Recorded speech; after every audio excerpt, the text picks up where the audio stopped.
Bismillahirrahmanirrahim. Assalamualaikum warahmatullahi wabarakatuh. Alhamdulillahirabbil alamin.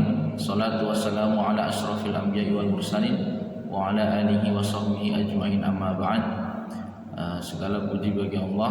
Marilah kita bersyukur atas segala nikmat yang telah Allah berikan kepada kita semua, terkhusus kepada kami kelompok 7, sehingga kami dapat menyelesaikan makalah administrasi pendidikan ini dengan baik.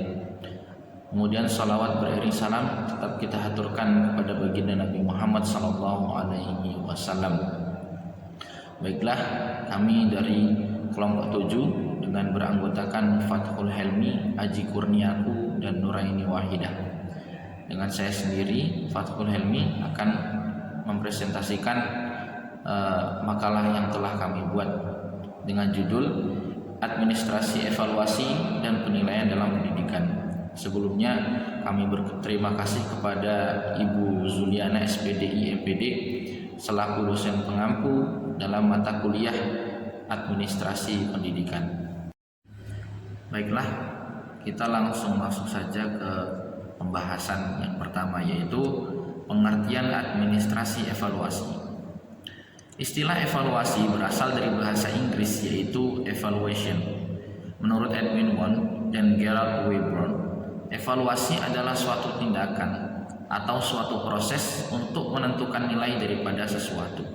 Sesuai dengan pendapat tersebut, maka evaluasi pendidikan dapat diartikan sebagai suatu tindakan atau suatu proses untuk menentukan segala sesuatu dalam dunia pendidikan atau segala sesuatu yang ada hubungannya dengan dunia pendidikan.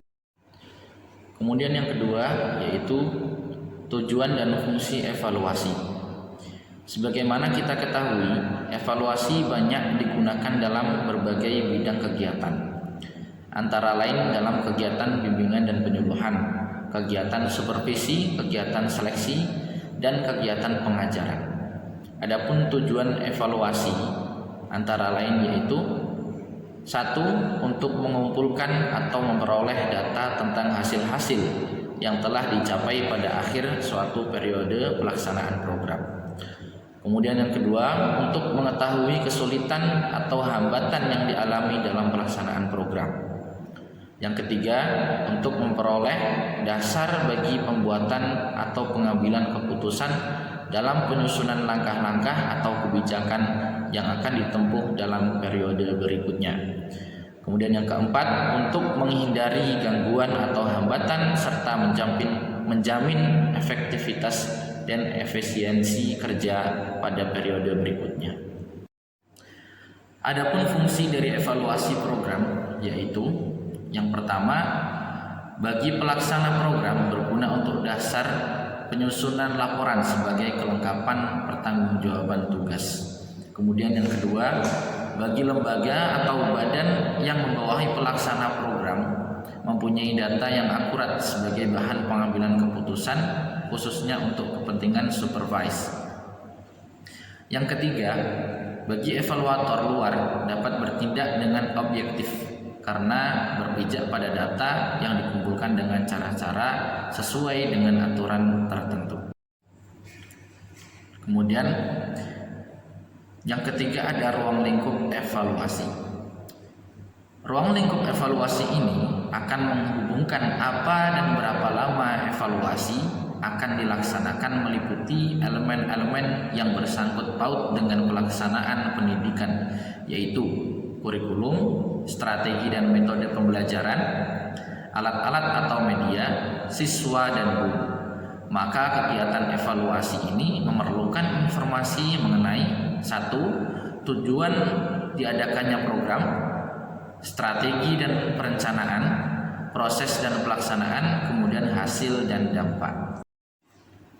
Kemudian yang keempat, pengertian administrasi penilaian dalam pendidikan. Penilaian pendidikan menurut Marito adalah proses pengumpulan dan pengolahan informasi untuk menentukan pencapaian hasil belajar peserta didik. Kemudian menurut Maulana, bahwa penilaian pendidikan merupakan suatu proses penentuan nilai atau keputusan dalam bidang pendidikan atau segala sesuatu yang ada hubungannya dengan bidang pendidikan.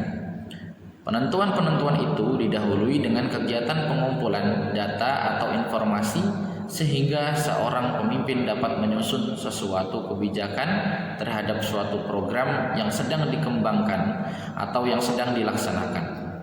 Setiap orang yang terlibat dalam pendidikan, bagaimanapun macam dan ruang lingkup keputusan pendidikan itu, keputusan tersebut memerlukan informasi yang lengkap dan tepat.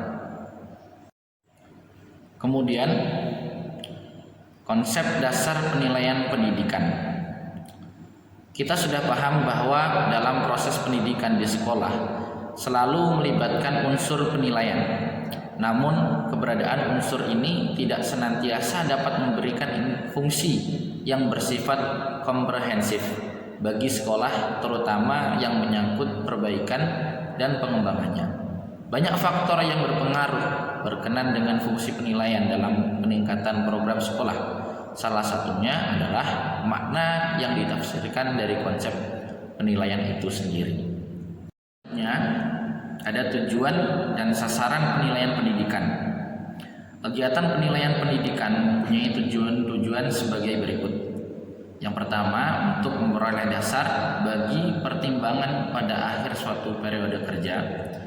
Yang kedua, untuk menjamin cara bekerja yang efektif dan efisien. Kemudian yang ketiga, untuk memperoleh fakta-fakta tentang kesukaran-kesukaran dan untuk menghindarkan situasi-situasi yang dapat merusak.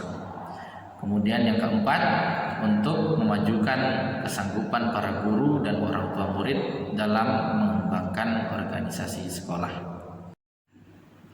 Kemudian yang terakhir, penutup, kesimpulan daripada itu semua.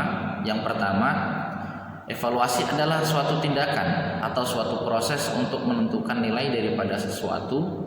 Sesuai dengan pendapat tersebut, maka evaluasi pendidikan dapat diartikan sebagai suatu tindakan atau suatu proses untuk menentukan segala sesuatu dalam dunia pendidikan atau segala sesuatu yang ada hubungannya dengan dunia pendidikan.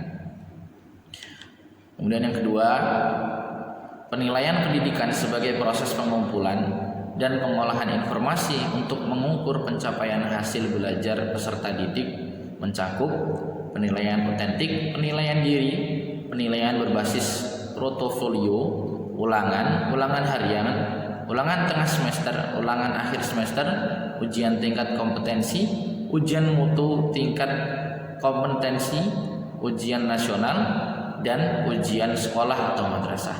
Standar penilaian pendidikan adalah kriteria mengenai mekanisme, prosedur, dan instrumen penilaian hasil belajar peserta didik.